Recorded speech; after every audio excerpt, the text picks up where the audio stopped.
Virtually connected जाम्बानी साहित्य अकादमी के अध्यक्ष स्वामी कृष्णानंद जी, इस कार्यक्रम में उपस्थित पूर्व सांसद श्रीमान जसवंत सिंह जी बिश्नोई साहब, विधायक श्री बब्बा राम जी साहब, पूर्व वीसी पुरोहित जी, मलकान सिंह जी और जाम्बानी साहित्य अकादमी की मैडम डॉक्टर इंदिरा बिश्नोई और आज के इस कार्यक्रम के पुरोधा प्रोफेसर सोनाराम जी, जिनकी वजह से आज ये प्रोग्राम हो रहा है, और जाम्बानी साहित्य के अकादमी के सभी सदस्य जो इस प्रोग्राम से वर्चुअली जो कनेक्टेड हैं वो, और सोनाराम जी के परिवार के सभी सदस्यगण और इस हॉल में उपस्थित सभी सज्जनों और मातृशक्ति। सबसे पहले तो मैं बधाई देता हूं जाम्बानी साहित्य अकादमी और अमर मंगल ग्रुप को, जिन्होंने ये एक आज इस विश्व पुस्तकालय दिवस के ऊपर बहुत ही अभूतपूर्व प्रोग्राम किया। इस प्रोग्राम के माध्यम से जो सोनाराम जी साहब ने जो साहित्य का सर्जन किया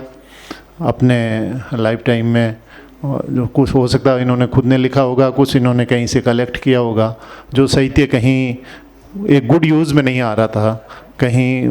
बंद रूप से रखा हुआ था, वो समाज के काम आ सके। वो क्योंकि जाम्बानी साहित्य अकादमी का जो गठन हुआ था उसका उद्देश्य यही था कि जो साहित्य समाज का साहित्य है, क्योंकि गुरु महाराज की जो भी शिक्षाएं थी या जो वाणी थी वो कहीं एक व्यवस्थित रूप से कहीं कलेक्टेड नहीं थी, और कुछ समाज के कुछ लोगों ने स्वामी कृष्णानंद जी के नेतृत्व में, लीडरशिप में जो ये एक अभियान चलाया और जो साहित्य और जो ज्ञान कहीं इधर उधर बिखरा पड़ा था उसको एक जगह कलेक्ट करके और समाज के यूज़ के लिए, क्योंकि साहित्य और ज्ञान वही काम का है जो लोगों के काम आए, लोग उससे कुछ सीखें और उसको आगे आगे आने वाली पीढ़ी को उसको ट्रांसफ़र करें। अदरवाइज जो चीज़ें पुस्तकों में रहती है और आगे ट्रांसफ़र नहीं होती है, वो एक चीज़ ख़त्म हो जाती है। तो ये बहुत ही महत्वपूर्ण और पवित्र कार्य जाम्बानी साहित्य अकादमी द्वारा किया जा रहा है। मैं सोनाराम जी को धन्यवाद देता हूँ, क्योंकि आप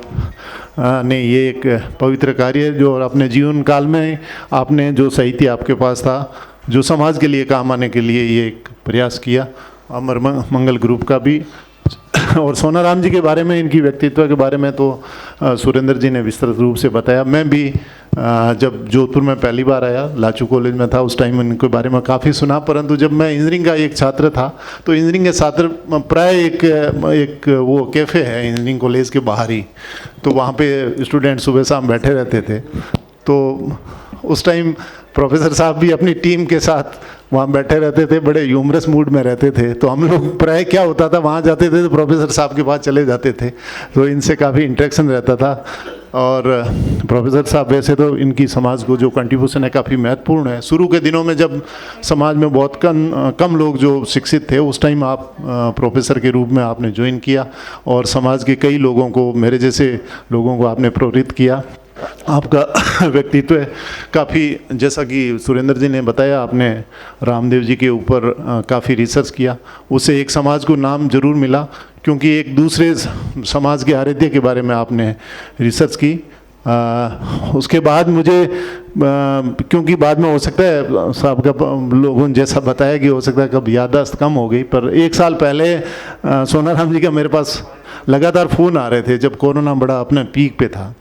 तो वो कह रहे नैनाराम जी मेरे को आपसे मिलना है। मैंने कहा सर मिलना है, मिलेंगे, पर कह रहे मेरे को आपसे बहुत कुछ ज़रूरी बात करनी है। मैंने कहा सर मिल लेंगे, पर समहाउ बिकॉज वो कोरोना उस टाइम काफ़ी पीक पे था और आपकी एज का ध्यान रखते हुए मैं मिल नहीं पाया। तो मेरे मन में कहीं न कहीं एक गिल्टी कॉन्शियस था कि मैं